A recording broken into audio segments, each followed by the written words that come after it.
크리스찬의 쉿, 콰이어트 타임.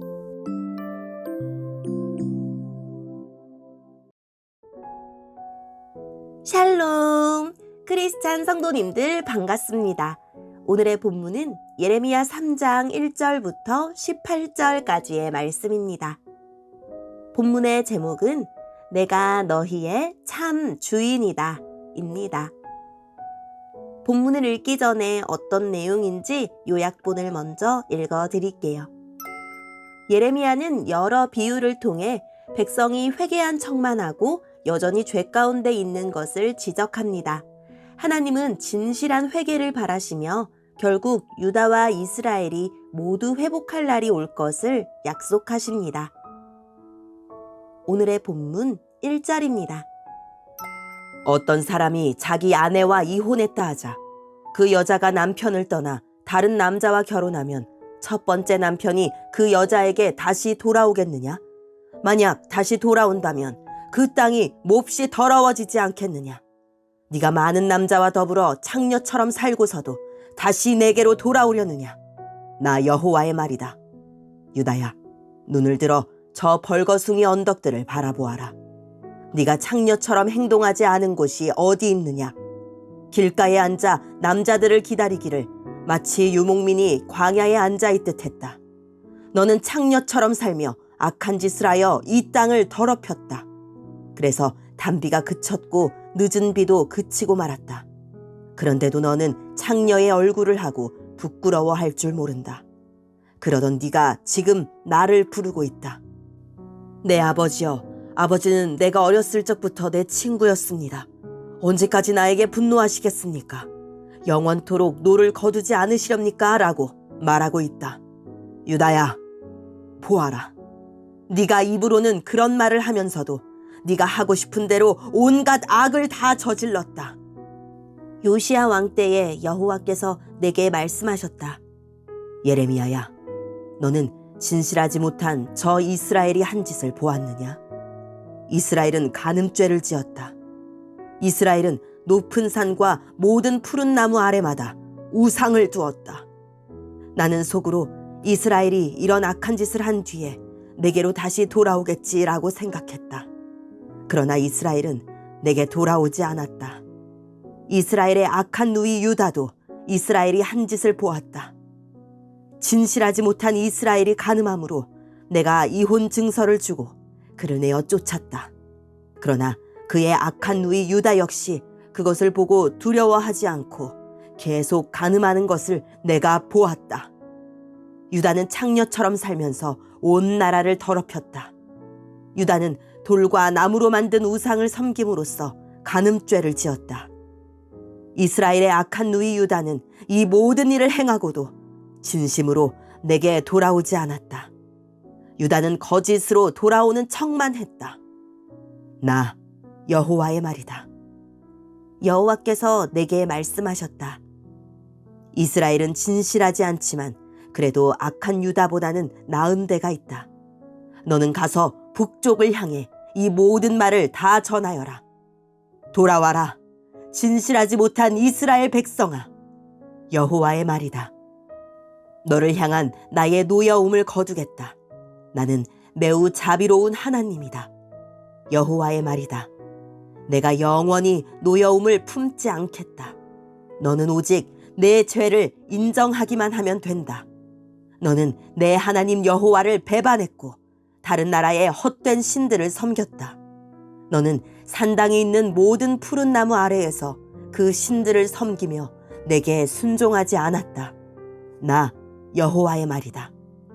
너희 진실하지 못한 백성들아, 내게로 돌아오너라. 나 여호와의 말이다. 나는 너희의 남편이다. 내가 너희를 모든 성에서 한 명씩, 모든 집안에서 2명씩 택하여 시온으로 데려오겠다. 내가 또 진실한 마음으로 나를 따르는 지도자들을 너희에게 줄 것이니 그들이 지식과 깨달음으로 너희를 인도할 것이다. 그날에 너희의 수가 이 땅에 많아지고 번창할 것이다. 그때에는 사람들이 여호와의 언약궤에 대해 다시는 말하지 않을 것이며 생각하지도 않을 것이다. 그것을 기억하지도 않고 찾지도 않고 다시 만들지도 않을 것이다. 그때에는 예루살렘을 여호와의 보좌라고 부르게 될 것이며 모든 나라들이 여호와의 이름으로 예루살렘에 모일 것이다. 그들이 다시는 자기들의 악한 마음에서 나오는 고집대로 행하지 않을 것이다.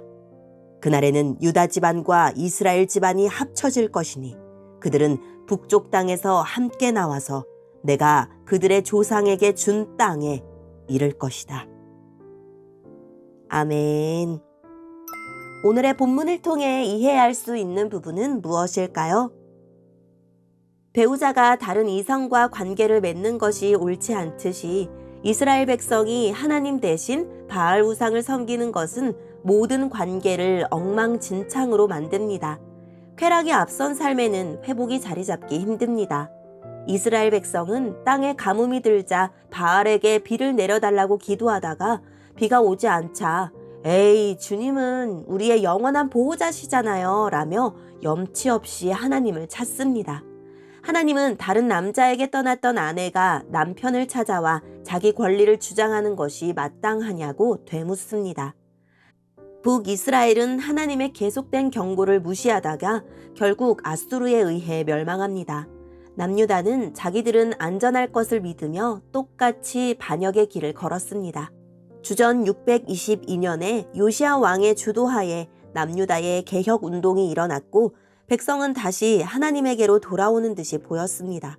하지만 그들의 회개는 형식적인 고백으로 가득했고 마음속에는 여전히 바알이 자리 잡고 있었습니다. 하나님이 약속하신 그날에 하나님과 백성 사이의 관계가 온전히 회복될 것입니다. 하나님이 세우신 지도자들을 통해 포로들이 예루살렘으로 돌아오고 열방이 주를 예배하고 사람들은 참된 고백이 가득한 예배를 드릴 것입니다. 오늘의 본문을 통해 알 수 있는 우리 하나님은 어떤 분일까요? 종교적인 의식보다 인격적인 관계를 중시하십니다. 유다 백성은 하나님이 주신 땅에서 비와 풍요를 가져다 준다는 바알을 숭배하다가 아무렇지도 않게 성전에 와서 하나님께 제사했습니다. 입으로는 하나님을 나의 아버지, 나의 청년 시절의 보호자라고 불렀지만 삶에서는 하나님의 뜻은 안중에도 없이 제 욕심을 채워줄 우상을 쫓아다녔습니다. 이는 마치 배우자 몰래 온갖 사람을 신혼집으로 들여 침소를 더럽히다가 배우자가 돌아오면 부끄러운 줄도 모르고 배우자에게 사랑을 속삭이는 것과 같습니다. 하나님이 어찌 그들의 고백과 예배를 기쁘게 받으실 수 있겠습니까? 하나님은 배신감에 몸서리치셨습니다. 하나님과의 관계는 종교적인 언사나 행위보다 일상에서의 삶과 마음가짐으로 결정됩니다. 진심으로 뉘우치고 죄에서 떠나 하나님께로 돌아온다면 용서하시고 사랑해 주십니다. 하나님을 등졌던 삶을 돌이키면 노를 거두시고 긍휼을 베푸십니다. 자복할 죄, 돌이켜야 할 삶은 무엇입니까? 하나님은 돌아오면 회복시키십니다. 하나님이 회복해 하시면 언약궤가 필요 없도록 모든 백성이 하나님의 거룩한 보좌가 되고 열방이 하나님께로 나아오며 마음의 악함 대신 하나님의 말씀이 가득하게 되고 모든 경계와 분열이 사라질 것입니다. 이 회복은 예수님의 초림과 부활, 성령님의 강림으로 시작되었으며 예수님의 재림 때 완성될 것입니다. 진심으로 회개하고 돌아오는 자를 환대하시지만 돌아오지 않는 사람을 용서하실 수는 없습니다. 이스라엘은 돌아오지 않았고 유다는 말로만 회개하고 돌아오는 척만 했습니다. 교회에 머물러 있다고 주일마다 회개했으니 괜찮다고 안심하지 마십시오. 부정한 삶을 바꾸지 않는다면 온갖 신앙 행위가 무익합니다. 오늘의 본문을 통해 우리에게 주시는 교훈은 무엇일까요? 주님은 필요할 때 호출할 수 있는 램프의 진이가 아닙니다. 회개의 기도를 넣으면 용서를 내놓는 자판기도 아닙니다. 주님을 지식으로 소유하거나 신앙을 편리한 교리로 환원해서는 안 됩니다.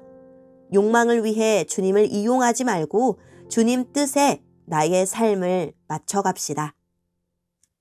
오늘의 본문을 통해 각자에게 주시는 성령 하나님의 음성에 귀를 기울이며 살아계신 하나님, 온갖 죄를 반복하면서도 주님은 용서하신다 하며 주님을 기만하지 않도록 도와주세요 라고 기도하고 오늘도 말씀을 붙들고 승리하는 하루를 보냅시다.